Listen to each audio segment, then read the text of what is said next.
Big Moe Cason. He's out of, yes, exactly. Give it up to Moe. So what I have here is a couple of nice marble Midland ribeyes. I like to use Lake Pond because I just like the flavor. Got a little low sodium Kikkomans, Cognac Carte Blanca. I don't know where this is from, but it tastes pretty good.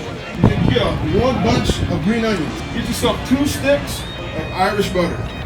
So you just put that in a saucepan, and you put it in your smoker, and you just warm it up to where you get the onions to get soft, the render down get soft. The last thing I do is I add some Moe Cason beef rub. That Moe Cason beef rub. This will go on, I'll drizzle that on the steak after I flip it once. So I got this pit over here set at 400 degrees. So now I'm just cooking, getting these cooked. I'll flip it, and then once I flip it, that's when I'll douse them with a layer of this cognac sauce. So the word you just said there was rest. Talk to us a little bit about rest and timing. What happens is juices that are on the surface or subsurface, they're going to try to work their way back down to the center part of the meat. So thank you all guys for coming out. We're going to do some samples now. We're going to get the next one going.